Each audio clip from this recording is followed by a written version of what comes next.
Okay, y'all. So, I've been questioning, what do they call them? DV relationships. I've been questioning why people stay in DV relationships. And now I'm watching this movie, the girl who was on the game show and she was paired up with the murderer. I wonder if the last girl, I left at the end of the movie because I had to tell this, but I wonder if the last girl came after the girl he let live from the game show, or did she come before?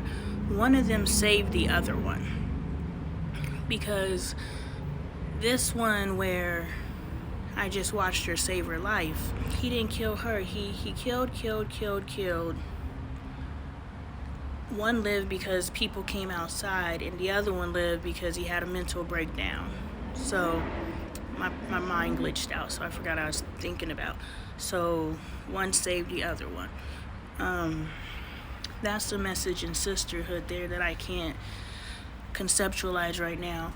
But what I wanted to say is I've been pondering DV relationships and why women stay in them.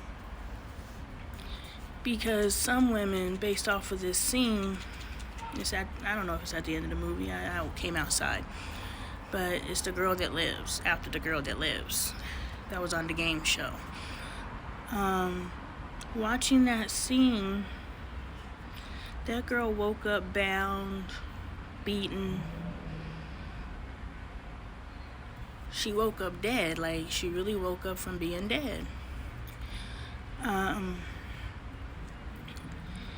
When he asked her in the car, similar to Anna Nicole Smith, when he asked her, tell me about your home life or your childhood, she was like, I don't want to.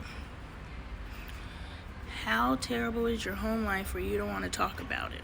I talk about mine, and mine was terrible. So how terrible is it really that you don't even want to talk about it? So why are you tweaking?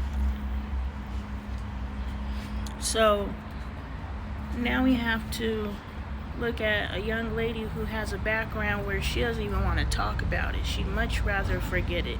And her alternative to her background is being homeless. She would much rather take it up with the streets than take it up in her home. How bad is her background? Because I grew up in a crack house, and my ass, look at them. Old lady in the tram looking ass. I grew up in a crack house, and I still spent some nights on the street, but I always went back home. My mom threatened to shoot my head off with a shotgun, but I still went home. So how terrible are these homes that these children choose to leave? And no matter what the circumstances, because Spirit just says sexuality. We can't minimalize that just because a child chose to leave because they could not be themselves in your home. At least I wasn't beating on them. They still had to leave your home to find peace. There's no worser. Your kid left your home. Get that together if you're one of those parents. Talk to your kid. Your kid may only be staying there by the hair of the chinny chin chin. I was only in my home as soon as I turned 18. That's all I needed. I did a couple of things strange for a piece of change so I could pay my bills. But that was much better than living at home. So understand that if your child left as soon as they turned 18 or before, that's your household. That's your legacy that you ran off. Look, you fighting for your girl's freedom? You fighting for your girl's freedom? Dang, you doing me. So anyway, oh shit, this dog is really beat. Stop. Stop.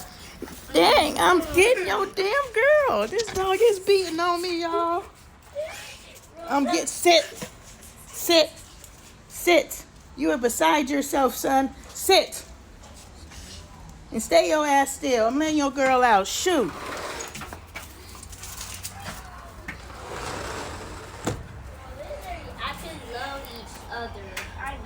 I know. And he get disrespected. They over there fighting. Got their own dysfunctional. You see how he went to war for her? And look, y'all gotta see this. Really?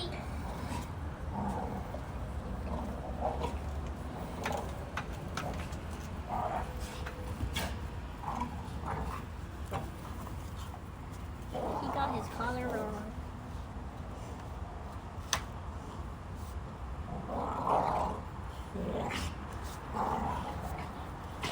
Get him, Alfie. They just playing. Anyway, that's the little DV situation. I guess they said we gonna demonstrate. Fight near me.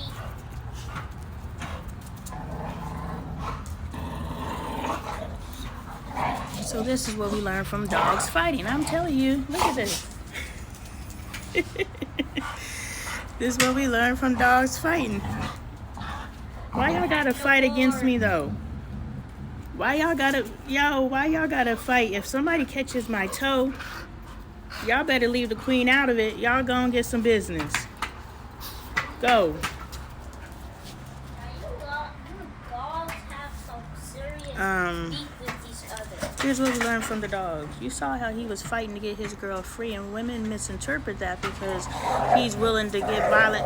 Hey, y'all cut it out.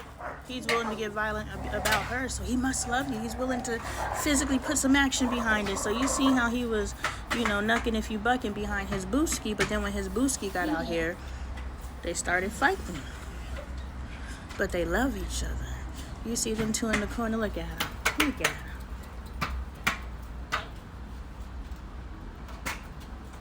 That's love. He loved his girl, but they fight. And fight, and that's all they do is fight. So that's one thing, the misinterpretation of love. Someone willing to get angry about you is love. That's one thing. Another thing from the movie, sorry I got hugely distracted, but from the movie or TV show, this woman woke up dead, and she decided in that moment, she didn't know this guy, so they didn't have no history. She decided in that moment, in order to save her life, she had to sacrifice herself. She literally became his girlfriend. By the time they made it to the car, she was like, "That's all right, baby."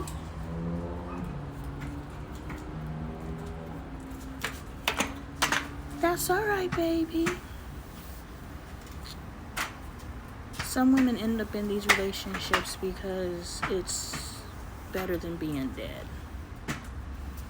If she would have woke up and she would have died. So she sacrificed herself. I've just been seeing how women sacrifice themselves. We were at the gyro spot yesterday. In Adoy, there was this old lady, an old man, and a younger boy walked in. I don't know who was who. I was like, they look just alike, but she looks older. But they also look like they could be together. I don't know. Moot point right now, because the man went to go sit down. The wife and the woman and the younger man stood in line to order. And then the younger man went and sat down, and Dory was like, "That's sad." She was like, she had to do everything by herself, and they just sitting down. And I was like, yeah, for some women that's a pride point in their culture, to take care of their man hand and foot is a pride point. So for her, she might not be sad, she might be proud. But for every woman that is proud to wait on her man hand and foot, even though she is in physical pain, walking with the limp, struggling, for everyone that takes it as a pride point, there's some who are suffering under that. So women sacrifice themselves so much, and I've just been watching it, and it's sad. I don't know what laws, because I'm the political person now, I don't know what laws need to change in relation to that, but in reality, can y'all stop taking the women in your lives, the girls in your lives, for granted?